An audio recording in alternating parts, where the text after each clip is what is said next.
অসম চৰকাৰ আৰু অসম কৃষি বিশ্ববিদ্যালয়ৰ উদ্যোগত বিষাক্ত পাৰ্থেনিয়াম নিৰ্মূলকৰণ অভিযান বৰ্তমানৰ সময়ত এক ভয়ংকৰ আগ্ৰাসী আৰু ক্ষতিকাৰক হিচাপে পৰিগণিত হোৱা অপতৃণ পাৰ্থেনিয়ামে দেশৰ বিভিন্ন প্ৰান্তৰ লগতে অসমতো ভয়াৱহ ৰূপত বৃদ্ধি পাইছে।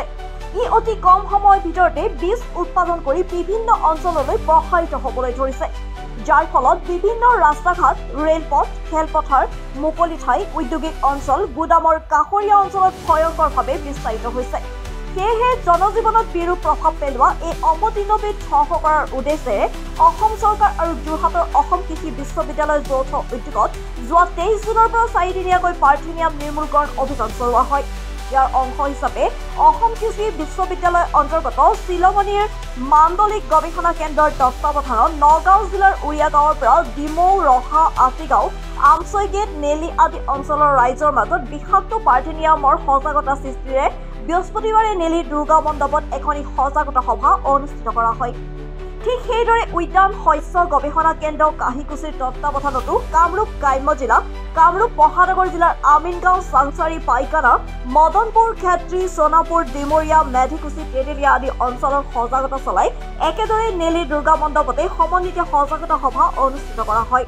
শিলঙনি মাণ্ডলিক গৱেষণা কেন্দ্ৰৰ প্ৰধান বিজ্ঞানী ডক্টৰ নিৰঞ্জন ডেকাই উদ্দেশ্য ব্যাখ্যা কৰা সভাখনিত অংশগ্ৰহণ কৰি যোৰহাটৰ অসম কৃষি বিশ্ববিদ্যালয়ৰ গৱেষণা সঞ্চালক ডক্টৰ সঞ্জয় কুমাৰ চেতিয়াই পাৰ্থেনিয়াম মানৱ তথা জীৱ-জন্তুৰ স্বাস্থ্যৰ বাবে হানিকাৰক বুলি কয়।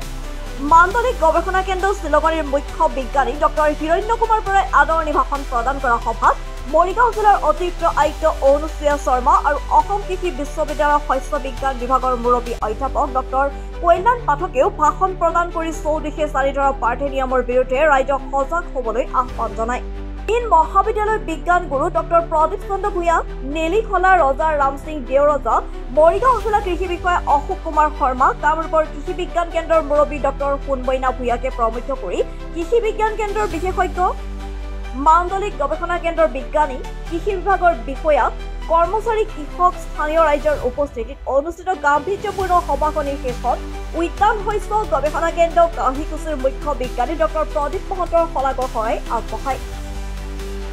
সমগ্ৰ অসমখন পাৰ্থেনিয়ামে চানি ধৰিছে আৰু পাৰ্থেনিয়ামৰ আমাৰ যিটো সমস্যাই অসমত দেখা দিছে, এই সমস্যাই কিন্তু অসমৰ অৰ্থনীতিটো ক্ষতি কৰা খুব সময়তে আছে।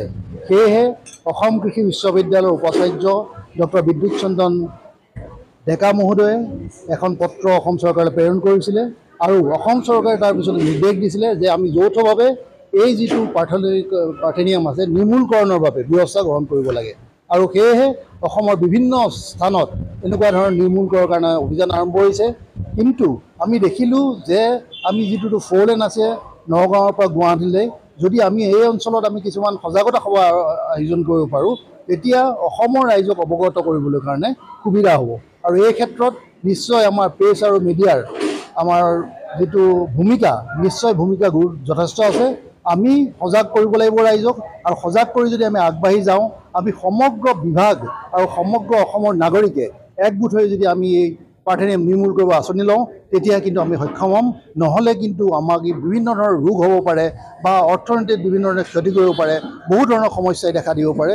সেয়েহে আমি এই সভাবিলাক আয়োজন কৰিছোঁ আৰু আশা কৰিছোঁ এই সভাৰ পৰা সমগ্ৰ ৰাইজ, অসম চৰকাৰ আদি কৰি যিটো প্ৰচেষ্টা সমূহীয়া প্ৰচেষ্টা লোৱা হৈছে, ৰাইজ উপকৃত হ'ব।